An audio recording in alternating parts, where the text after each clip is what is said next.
अरे रानी, जरा जल्दी हाथ चला। चूल्हे की आग भी आज जैसे हमसे नाराज हो गई है। ये गर्मी तो जान ही ले लेगी। दीदी जल्दी कैसे करूं? देखो लोटे का पानी भी उबलते पानी जैसा गर्म हो गया है। एक घूंट पीने का मन नहीं करता। मैं सब्जी काट रही हूँ लेकिन हाथों से पसीना ही नहीं रुक रहा। लगता है पूरा बदन भीग गया है। दाल में तड़का लगा रही हूँ लेकिन धुआं इतना भर गया है कि आंखें खुल ही नहीं रही हैं। उफ, ये टीन की छत तो आग बरसा रही है। ऐसे लग रहा है जैसे रसोई नहीं भट्टी में बैठे हो। खिड़की भी खोल दी, फिर भी हवा का नाम नहीं, बस धुआं ही धुआं है। पसीने से कपड़े तक भीग गए, लेकिन खाना तो समय पर बनाना ही पड़ेगा। कभी कभी सोचती हूँ भगवान किसी को ऐसी रसोई ना दे। तभी टीन की छत का एक टुकड़ा टूटकर चूल्हे के पास गिर जाता है। अरे ये क्या हुआ? हाय राम, छत टूट गई। संभालो, जल्दी संभालो, आग पकड़ लेगी। हटो सब, मैं पानी डालती हूँ। रानी पास रखी बाल्टी उठाकर टूटे हुए हिस्से और चूल्हे के पास पानी डाल देती है। एक दिन यही रसोई हम सबको जिंदा जला देगी। लगता है पहले खाना तैयार होगा या हम सब भूनकर तैयार होंगे। सभी बहुओं के चेहरों पर मजबूरी भरी हल्की सी मुस्कान आ जाती है। तभी बाहर से आवाज आती है, अरे बहुओं, खाना बना रही हो या पूरा घर को धुएं से भर रही हो? बाहर खड़ी पड़ोस की औरतें कमला बुआ की बात सुनकर हंसने लगती हैं। पांचों बहुएं एक दूसरे का चेहरा देखने लगती हैं। किसी की आंखों में जवाब नहीं था, मन में दुख भी था, बेबसी भी थी। कोई कुछ नहीं बोलता है। सब फिर से अपने अपने काम में लग जाती हैं। चलो अब खाना बन गया। काजल, परिवार को खाना खाने बुला लो। खाना बन गया है, चलिए हाथ मुंह धोकर बैठ जाइए। रसोई से खाना निकालकर बड़े बड़े बर्तनों में रखा जाता है। टीन की छत के नीचे बैठकर सभी खाना खा रहे हैं। गर्मी इतनी ज्यादा है कि हर किसी के चेहरे पर पसीना चमक रहा है। बहुओं के कपड़े भी पसीने से भीग चुके हैं, फिर भी वो बिना रुके सबको रोटी और सब्जी परोस रही हैं। ये रसोई घर अब नहीं चलेगा। आज छत का टुकड़ा गिरा है, भगवान न करे कल को किसी के ऊपर ही गिर जाए तो हम क्या करेंगे? अब कुछ करना ही पड़ेगा। बापूजी, पैसे होते तो कब का बनवा दिया होता। रोज सोचता हूँ कि पहले रसोई ठीक करा दूं, लेकिन घर का खर्च ही पूरा नहीं पड़ता। मेहनत तो सब करते हैं, लेकिन कमाई से पहले जरूरतें खड़ी हो जाती हैं। कभी कभी बच्चों की फीस, कभी दवा, कभी राशन, कुछ बचता ही नहीं। बस जैसे तैसे दिन निकल रहे हैं।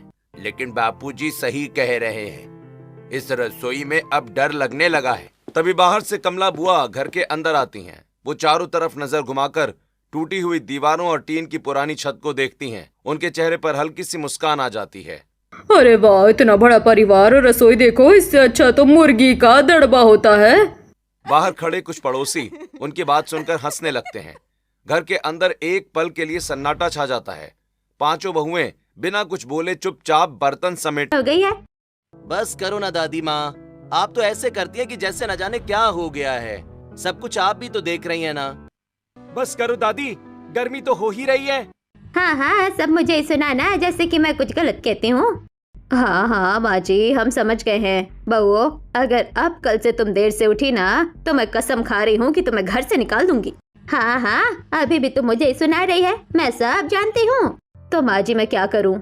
सुबह होते ही आप सभी को अलपल बकना शुरू कर देती हैं। अब मैं ऐसे में बहुओं को ही तो समझाऊंगी ना। अरे अरे बस करो तुम लोग, ऐसे क्यों झगड़ रही हो?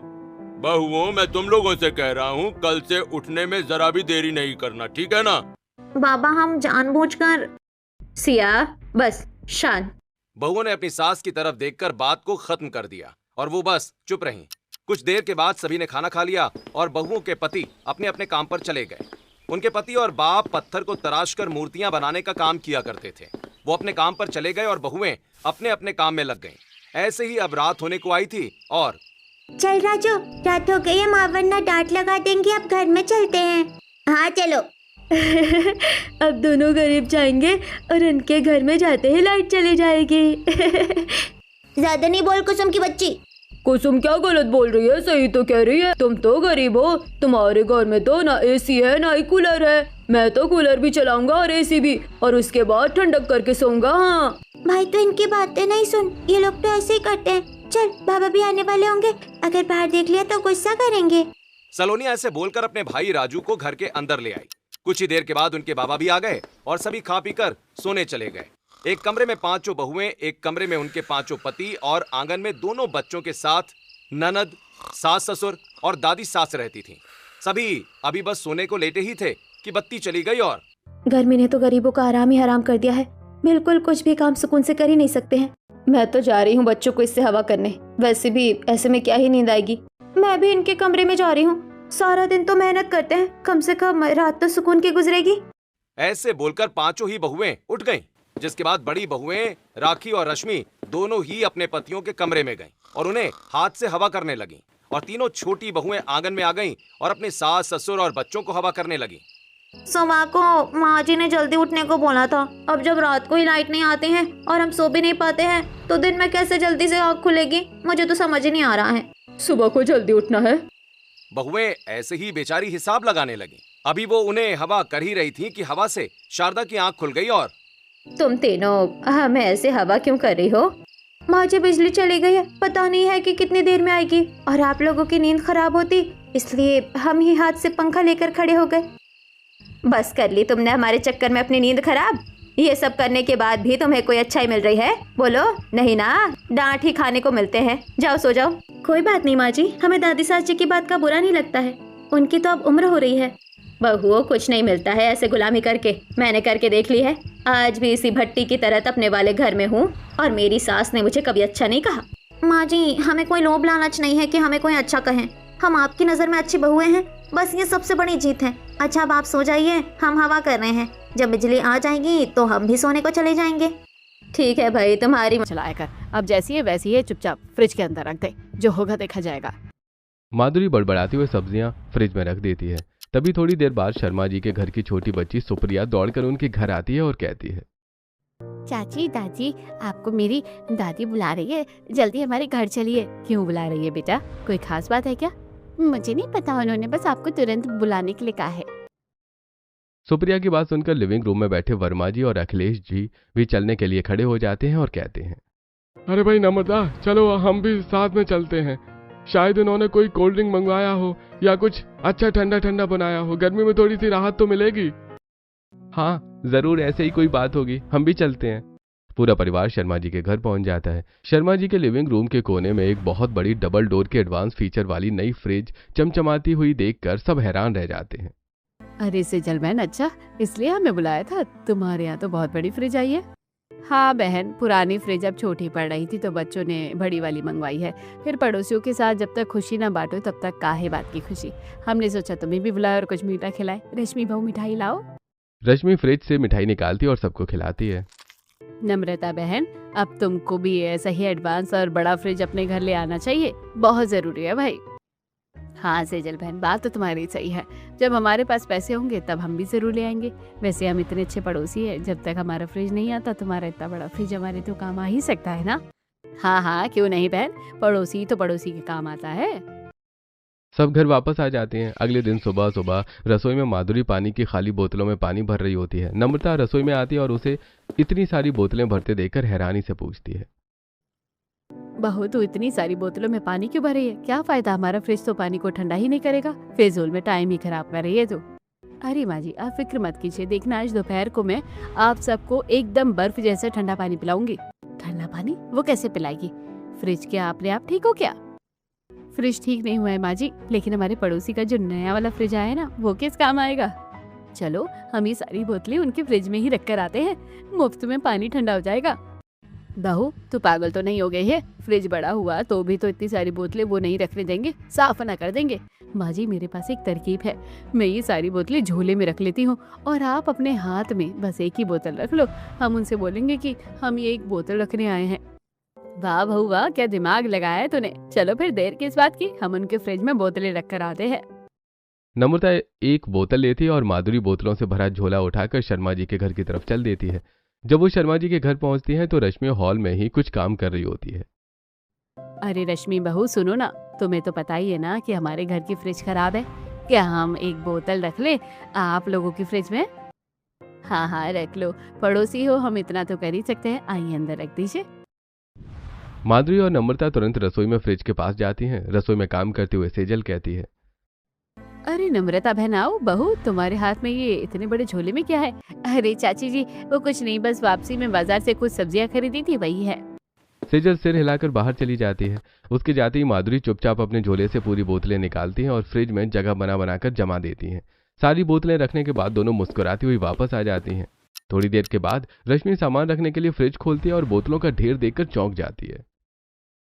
माँ जी जरा यहाँ देखिए आकर। देखने पहुंचते हैं। कुछ देर सामान्य बातचीत होती है। बेटी तुम्हें घर का काम आता है? जी मम्मी जी, जो नहीं आता वो भी सीख लेती हूँ। हमारी बेटी 11वीं तक पढ़ी है, शांत स्वभाव की लग रही है, घर में आसानी से घुल मिल जाएगी। मम्मी आपको रिश्ता पसंद है? हाँ, अगर आप लोगों को पसंद है तो मैं भी खुश हूँ। पता नहीं इस नए परिवार में मेरी जिंदगी कैसी होगी। कुछ दिनों के बाद हीरा और राधा की शादी हो जाती है। राधा गृह प्रवेश करके घर के अंदर आती है। उसकी नजर खुशी और रुचि पर पड़ती है। दोनों साधारण सलवार सूट पहनकर चुपचाप एक कोने में खड़ी होती हैं। दोनों बहुत शांत हैं, जैसे दिल में बहुत कुछ छुपा रखा हो। अगले दिन पहली रसोई होती है। राधा अपनी पसंद की आधुनिक साड़ी और स्लीवलेस ब्लाउज पहनकर तैयार होती है। जैसे ही वो रसोई की ओर बढ़ती है, गायत्री देवी उसे देख लेती हैं। बहू, हमारे घर में पहली रसोई पर इस तरह पहनावा नहीं पहना जाता। अगर बुरा न मानो तो जाकर दूसरी साड़ी पहन लो। मुझे सच में ये बात पता नहीं थी मम्मी जी, मैं अभी बदल कर आती हूँ। ठीक है। राधा कमरे में चली जाती है। खुशी और रुचि उसे जाते हुए देखती रहती हैं। छोटी नहीं भाभी, बाकी लोगों जैसी नहीं लगती। पता नहीं क्यों, लेकिन पहली बार लग रहा है कि शायद इस घर में कोई हमारी बात भी समझेगा।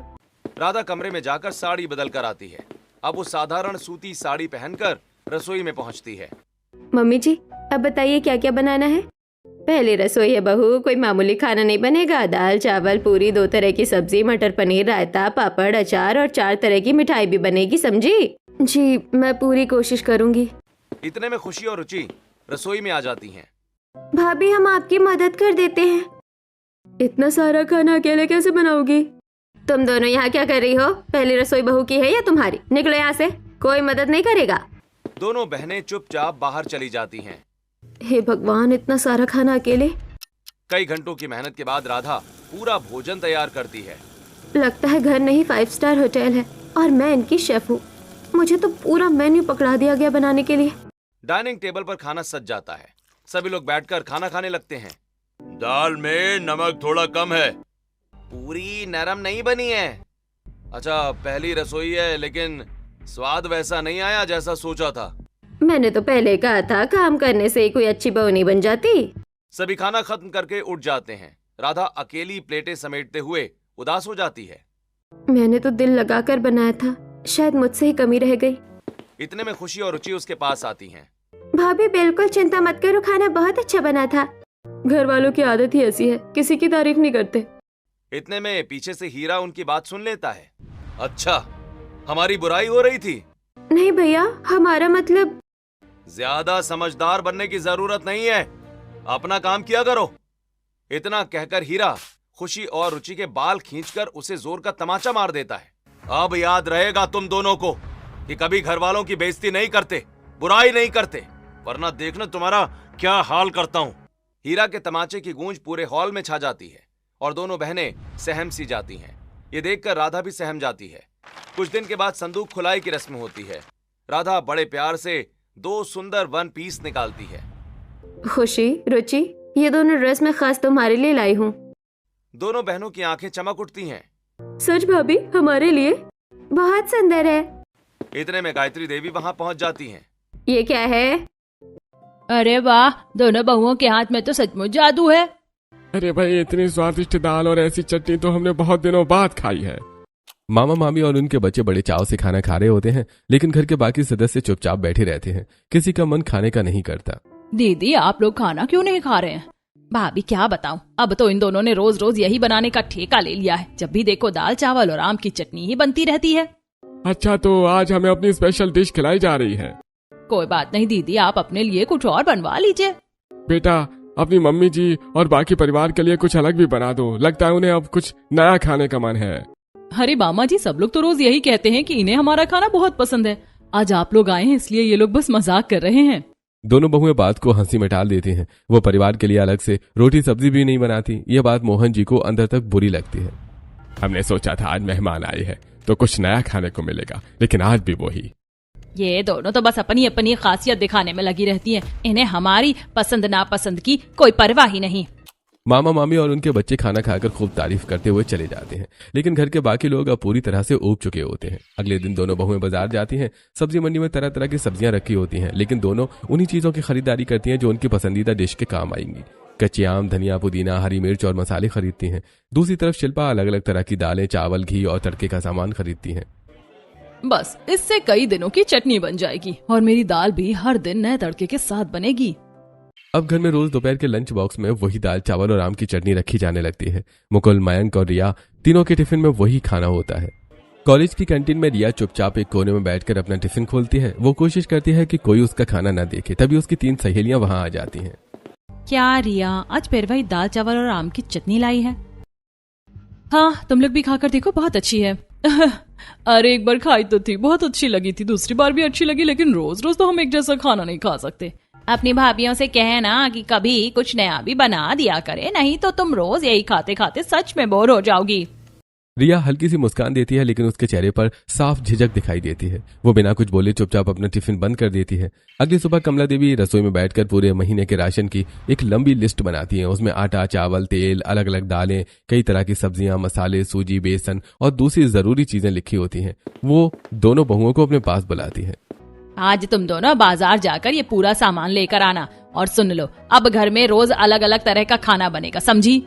जी मम्मी जी। ठीक है मम्मी जी। दोनों बहुएं बाजार पहुंच जाती हैं। कमला देवी की दी हुई लिस्ट उनके हाथ में होती है, लेकिन दोनों उस पर ध्यान ही नहीं देती। नेहा सीधे कच्चे आम, धनिया, पुदीना, हरी मिर्च और अलग अलग चाट मसाले देखने लगती है। दूसरी तरफ शिल्पा कई तरह की दालें, चावल और दाल में डालने वाले मसाले खरीदने लगती है। कुछ देर के बाद दोनों घर लौट आती हैं। उनके थैले आम, दाल और मसालों से भरे होते हैं, लेकिन लिस्ट का ज्यादातर सामान गायब होता है। अरे तुम दोनों तो वो सामान ही नहीं लाई जो मैंने लिस्ट में लिखा था। बाकी सारा सामान कहाँ है? मम्मी जी, जब वो सब घर में बनता ही नहीं है तो उसे लाकर पैसे खर्च करने की क्या जरूरत है? हाँ मम्मी जी, वैसे भी आजकल कितनी महंगाई है, जितनी बचत हो सके उतनी करनी चाहिए। कमला देवी दोनों की बातें सुनकर बिल्कुल चुप हो जाती है। उनके चेहरे पर गुस्सा और निराशा साफ दिखाई देने लगती है। दूसरी तरफ दोपहर के समय मुकुल और मयंक ऑफिस की कैफेटेरिया में बैठकर अपना अपना टिफिन खोलते हैं। जैसे डिब्बा खुलता है, दोनों के चेहरे उतर जाते हैं। अरे यार, फिर से यही दाल, चावल और चटनी, मैं नहीं खा रहा। तू सही बोल रहा है, अब मैं ये खाना बिल्कुल नहीं खा रहा। दोनों बिना निवाला एक खाए टिफिन बंद कर देते हैं। फिर कैफेटेरिया जाकर अपने लिए दूसरी चीजें और हैं। उसी समय निहारिका ट्रॉली में पूरा खाना सजाकर बाहर आ जाती है। सब्जी, रोटी, चावल, दाल और मीठा सब कुछ तैयार होता है। लीजिए बहन जी, खाना आ गया। शिल्पा की मम्मी की मुस्कान अचानक गायब हो जाती है। उनकी आंखें हैरानी से बड़ी हो जाती हैं। इसने तो सच में कमाल कर दिया, इतना सारा खाना सिर्फ 5 मिनट में। अब वो शिल्पा की बजाय निहारिका की तारीफ करने लगती हैं। शिल्पा ये सब देखकर अंदर ही अंदर जलने लगती है। इस लड़की ने ऐसा कौन सा जादू कर दिया है, घर में आते ही सबका दिल जीत लिया। मैंने इतने साल लगाए अपनी जगह बनाने में और इसकी सब तारीफ कर रहे हैं। चाय नाश्ता बना देती हूँ। सलोनी रसोई में आती है। उसने सुबह ही पोहा भिगो कर रख दिया था। एक तरफ चूल्हे पर चाय चढ़ा देती है और दूसरी तरफ पोहा बनाने लगती है। तभी निधि वहां आती है। निधि, सबसे पहले तुम पापा को ये चाय और सामा के चावल वाली खिचड़ी दिलाओ, मैंने पहले से बना कर रखी है। तब तक मैं सबके लिए पोहा तैयार कर देती हूँ। सलोनी नाश्ते और लंच की तैयारी करती है। निधि सबको नाश्ता सर्व कर देती है। उधर दिव्या दोनों बच्चों को तैयार कर देती है। थोड़ी ही देर में सभी लोग एक साथ बैठकर नाश्ता करने लगते हैं। तभी पड़ोसन पिंकी वहां आ जाती है। क्या बात है भाई, खुशबू तो बड़ी अच्छी आ रही है। आज क्या बनाया तेरी बहू ने सरला? अरे कुछ नहीं बहन, बस वही रोज का चाय पानी। आओ तुम भी हमारे साथ नाश्ता कर लो। पिंकी आकर बैठ जाती है, लेकिन जैसी उसकी नजर सामा के चावल की खिचड़ी पर पड़ती है, वो हैरान हो जाती है। अरे एकादशी के दिन तुम लोगों ने चावल बनाए हैं और ये क्या पोहा? इसमें तो लहसुन प्याज का मसाला पड़ता है। तुम्हें क्या नहीं पता था कि आज एकादशी है? काकी कैसी बातें कर रही हो, हमें सब पता है। मैंने पोहे में लहसुन प्याज बिल्कुल नहीं डाला है। इसे पूरी तरह सात्विक तरीके से बनाया है। और रही चावल की बात, तो ये सामा के चावल की खिचड़ी है। सलोनी एक कटोरी में खिचड़ी और दूसरी में पोहा डालकर पिंकी को देती है। पिंकी दोनों चीजें चखती है। मानना पड़ेगा, बहुत ही सादा और सरल तरीके से बनाया, लेकिन खाने में तो कमाल का स्वाद है। सरला की तीनों बहुएं अलग अलग तरह का खाना बनाने में माहिर हैं। सलोनी को सादा सात्विक भोजन बनाना पसंद है। वो बिना लहसुन प्याज के भी खाने में स्वाद भर देती है। वहीं निधि हेल्दी खाना बनाने में एक्सपर्ट है और जूली साउथ इंडियन खाना बहुत अच्छा बनाती है। सबकी तारीफ करके पिंकी वहां से चली जाती है। माँ, हम लोग काम पर जा रहे हैं। ठीक है बेटा, ध्यान से जाना और अपना अपना लंच बॉक्स ले लिया ना। हाँ माँ, हमने ले लिया है। तीनों बेटे काम पर चले जाते हैं। इधर निधि बच्चों के लंच बॉक्स के लिए सैंडविच और नूडल्स भी बना देती है। दिव्या उनका लंच बॉक्स पैक कर देती है और दोनों बच्चों को स्कूल छोड़कर कॉलेज के लिए निकल जाती है। जैसे लंच टाइम होता है दोनों बच्चे अपना अपना टिफिन खोलते हैं। गोलू माही, तुम दोनों आज टिफिन में क्या लेकर आए हो? इतनी अच्छी खुशबू आ रही है। चिंटू गोलू का टिफिन अपनी तरफ खींच लेता है। तभी दीपिका मैम उसे ऐसा करते हुए देख लेती हैं। चिंटू, ये गलत बात है, किसी दूसरे का टिफिन बिना पूछे नहीं लेते। मैम, मेरी क्या गलती है? इनकी मम्मी इतना टेस्टी खाना बनाकर देती है, देखिए ना कितनी अच्छी खुशबू आ रही है। दीपिका दोनों बच्चों का टिफिन देखती है। अरे ये क्या, तुम्हारी मम्मी ने लंच बॉक्स में नूडल्स और सैंडविच पैक